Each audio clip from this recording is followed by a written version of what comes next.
وصد عن سبيل الله وكفر به والمسجد الحرام وإخراج أهله منه أكبر عند الله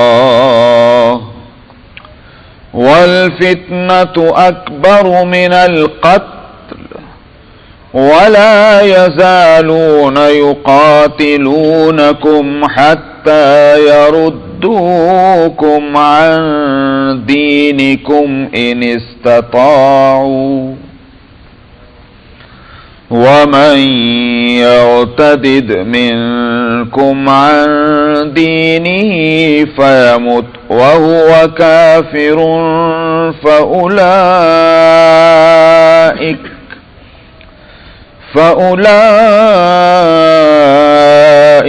حبطت أعمالهم في الدنيا والآخرة وأولئك أصحاب النار هم فيها خالدون إن الذين آمنوا والذين هاجروا وجاهدوا في سبيل الله أولئك يرجون رحمة الله والله غفور رحيم صدق الله العظيم. فرماتے ہیں لوگ پہلے ایک ہی طریقے پر تھے، ایک ہی امت تھے کا مطلب یہ ہوا کہ ایک ہی راستہ تھا جس پر سب لوگ تھے. کیوں؟ اس سے یہ بات معلوم ہوئی کمیونٹی کا ڈیفینیشن یہ نہیں ہے کہ صاحب یہ ایک ماں باپ کی اولاد ہے، یہ کہ ایک ملک کے رہنے والے ہیں، یہ کہ ایک زبان کے بولنے والے ہیں، یہ کہ صاحب ان کا رنگ اور کلر یہ ہے، بلکہ کمیونٹی بنتی ہے فکر اور خیال اور ذہن سے. ایک فکر کے لوگ ایک کمیونٹی کہلائیں گے، چاہے ان کے رنگ اور نسل میں اور ان کے خاندانوں میں کتنا بھی فرق ہو. جس کو ہم ایک اور لفظ بولتے ہیں گروپ، جماعت. عجیب بات ہے کہ جماعت اور گروپ کے واسطے تو ہم نے کیا رکھا کہ اس میں تو یہ سارے اختلافات گوارا ہوں گے، اور گروپ ہمارے نزدیک وہ ہوگا کہ جب ان کا ذہن اور فکر ایک ہو، مقصد ایک ہو، ان کا کانسیپٹ ایک ہو. تو کانسیپٹ ایک ہے، تم کہتے ہیں یہ ایک گروپ ہے. لیکن جب ہم کمیونٹی کا مسئلہ ہے تو ہم سمجھتے ہیں کمیونٹی جو ہے وہ بنتی ہے زبان سے، کمیونٹی بنتی ہے رنگ و نسل سے، کمیونٹی بنتی ہے وطن سے. تو اس اللہ کے نزدیک ایسا نہیں. اللہ کے نزدیک جو ہے کمیونٹی اور امت بنتی ہے فکر اور خیال اور عقیدے کی بنیاد پر. تو پہلے سب کا عقیدہ ایک ہی تھا.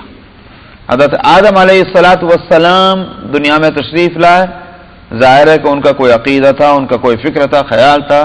ان کی اولاد اسی پر قائم رہی، اولاد کی اولاد اسی پر قائم رہی. اور بعض حضرات کہتے ہیں کہ یہاں تک کہ دوسرے نبی کے آنے تک یہی صورت رہی. بلکہ جہاں تک عقیدہ توحید کا مسئلہ ہے، بعض حضرات تو کہتے ہیں نوح علیہ السلام کی بعثت سے کچھ قبل تک وہی صورت تھی کہ سب کے سب عقیدہ توحید پر قائم تھے. نوح علیہ السلام کی بعثت ان حالات میں ہوئی کہ لوگوں نے عقیدہ توحید کو چھوڑ دیا تھا. کب نوح علیہ السلام کو بھیجا گیا؟ یہ پہلے نبی آئے ہیں کہ جو عقیدے کی اصلاح کرنے کے لیے آئے، ورنہ ان سے پہلے انبیاء جو آئے، حضرت شیس علیہ السلام یا اور ان کے بارے میں یہ ہے کہ وہ اس وقت تک عقیدہ لوگوں کا نہیں بگڑا تھا. انبیاء کو اس لیے بھیجا جاتا رہا تاکہ انسانوں کو دنیا میں جینے کا طریقہ معلوم ہو جائے، اپنی زندگی کی ضرورتیں ان کو معلوم ہو جائیں. اس واسطے پچھلے انبیاء کو بھیجا جاتا رہا. اس وقت اللہ کے حکموں پر چلنے کے معنی یہ ہیں کہ دنیا میں ان چیزوں کے استعمال کا جو طریقہ نبی آ کر بتلا رہے ہیں ان طریقوں کو اپنا لیا جائے۔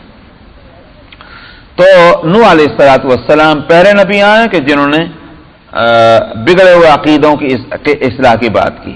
اسی واسطے شریعت جس کو کہا جاتا ہے معروف معنی میں، اس شریعت کی ابتدا نوح علیہ الصلوۃ والسلام سے ہے۔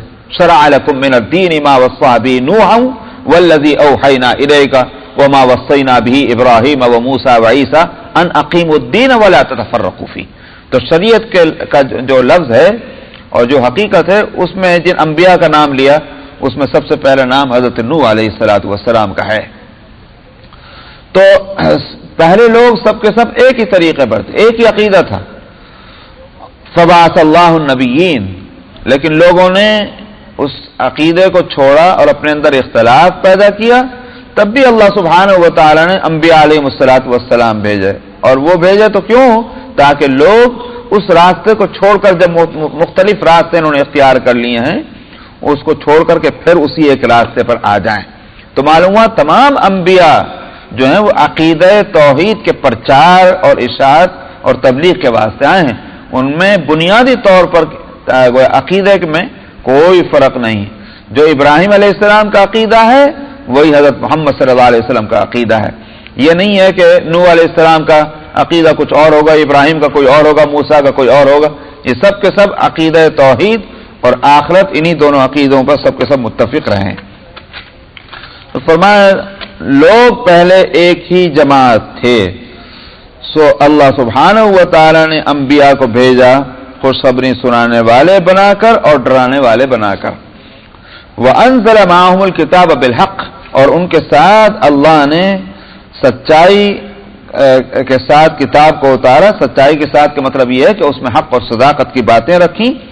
لِيَحْكُمَ بَيْنَ النَّاسِ فِيمَا اخْتَلَفُوا فِيهِ، تاکہ وہ کتاب ان لوگوں کے بیچ میں فیصلہ کر دے ان باتوں کے اندر کہ جن میں وہ اختلاف کر رہے تھے۔ آج بھی ہم دیکھتے ہیں نا بھائی، دنیا میں ہر آدمی تو یہ کہتا ہے میں صحیح ہوں، میرا عقیدہ صحیح ہے، میرا طریقہ صحیح ہے، میرا مذہب صحیح ہے۔ تو ہر زمانے میں یہ رہا، کون کہتا ہے کہ میرا طریقہ غلط ہوتے تو وہ رہتا کیوں اس پہ؟ ہر آدمی اپنا طریقہ کو صحیح کہتا ہے، حالانکہ طریقہ ایک ہی صحیح ہوگا۔ یہ تو نہیں ہو سکتا کہ 50 طریقے ہیں اور 50 آدمی اپنے طریقوں کو صحیح کہہ رہے ہیں، ہم کہیں ہاں بھائی تم سب صحیح۔ یہ تو نہیں ہوگا، صحیح تو ایک ہوگا۔ تو اب اللہ سبحانہ و تعالی جو کتابیں اتارتے ہیں، وہ کتاب آ کر کے وضاحت کر دیتی ہے کہ بھائی طریقہ تو بس یہ صحیح ہے جو اللہ سبحانہ و تعالی نے جس کی تعلیم دی ہے۔ اس لیے کہا کہ وہ کتاب جو ہے لوگوں کے درمیان فیصلہ کر دے جن باتوں میں وہ اختلاف کر رہے ہیں۔ وَمَا اخْتَلَفَ فِيهِ إِلَّا الَّذِينَ أُوتُوهُ مِن بَعْدِ مَا جَاءَتْهُمُ الْبَيِّنَاتُ بَغْيًا بَيْنَهُمْ۔ تو یہ الزام ہمارے اوپر نہیں آئے گا کہ لوگوں نے اگر رائے حق کو چھوڑا تو اس واسطے چھوڑا کہ ان کے پاس علم نہیں تھا، ہم نے نبی نہیں بھیجا، ہم نے کتاب نہیں بھیجی، ایسا نہیں۔ اگر یہ بات ہوتی تو پھر ہمارا قصور تھا کہ صاحب ہم نے جب کتاب بھیجی نہیں تو لوگ پھٹک گئے۔ فرماتے ہیں کہ انہوں نے جو اختلاف کیا ہے وہ ہماری طرف سے کتابوں کے آ جانے کے بعد، کھلی کھلی دلیلیں ان کے پاس پہنچ جانے کے بعد اختلاف کیا، اس لیے الزام ہمارے اوپر نہیں آئے گا، سارے قصور انہی کا ہے جنہوں نے اختلاف کیا ہے۔ فرمایا کہ انہوں نے اختلاف نہیں کیا اس کتاب میں مگر جن لوگوں کو وہ کتاب دی گئی تھی انہوں نے اختلاف کیا، اور اس کے بعد کیا جب ان کے پاس کھلی کھلی نشانیاں آ گئیں۔ سوال یہ کہ پھر اختلاف کیوں کیا؟ بغیم بینہم، اس سے بغاوت کرتے ہوئے، چونکہ ان کا دنیا کا مفاد اور اپنی نفس کی خواہش جو ہے وہ اس کے خلاف تھی جو کتاب میں لکھا ہوا تھا، لہذا انہوں نے اس کو چھوڑ کر کے وہ راستہ اختیار کیا جس میں ان کو دنیا کا فائدہ اور اپنے نفس کی خواہش پوری ہوتی نظر آ رہی تھی۔ تب الزام ہمارے اوپر کہاں رہا؟ الزام تو ان کے اوپر آئے گا۔ فَهَدَى اللَّهُ الَّذِينَ آمَنُوا لِمَا اخْتَلَفُوا فِيهِ مِنَ الْحَقِّ بِإِذْنِهِ۔ سو اب اللہ سبحانہ و تعالی نے ان ایمان والوں کو ہدایت کر دی جن باتوں میں یہ آپس میں اختلاف کرتے ہیں، مسلمانوں کو اللہ نے ہدایت کر دی ہے اور اب یہ رائے حق پر آ گئے۔ یہ بات اس لیے کہی جا رہی ہے کہ لوگ یوں کہتے تھے کہ یہ سابی ہو گئے ہیں، مسلمانوں کو سابی کہا جاتا تھا۔ یہ ایسے موقع پر یہ لفظ بولتے تھے کہ جب لوگ جو قوم کا، جو ملک کا جو ایک طریقہ ہے اس کو چھوڑ کر کے اپنا ایک الگ راستہ اختیار کر لیں، کچھ مینارٹی میں وہ لوگ ہوں کہ جو میجارٹی میں جو طریقہ چل رہا ہے اس کو چھوڑ کر کے اگر کچھ لوگ وہ اپنا طریقہ الگ بنا لیں تو کہتے ہیں کہ ہوا صابی، یہ صابی ہو گیا، یعنی مطلب ہمارے طریقے کو چھوڑ کر میجارٹی کے اپنا طریقہ اپنا بنا لیا، جس کو ہمارے یہاں اردو میں کہتے ہیں ارے میں اپنی 1.5 اینٹ کی مسجد الگ بنا لی، یہ ہے وہ صابی ہونا۔ تو الزام مسلمانوں پر، اہل ایمان پر یہ تھا کہ دیکھو بڑے بیوقوف لوگ ہیں، ہم سب کے سب پورے ملک میں جب ایک طریقہ چلا آ رہا ہے نسلوں سے، تو یہ قصوروار ہے کہ انہوں نے اپنی 1.5 اینٹ کی مسجد الگ کیوں بنائی ہوئی؟ اختلاف کے ذمہ دار، پھوٹ کے ذمہ دار جو ہیں یہ ہم، تو ورنہ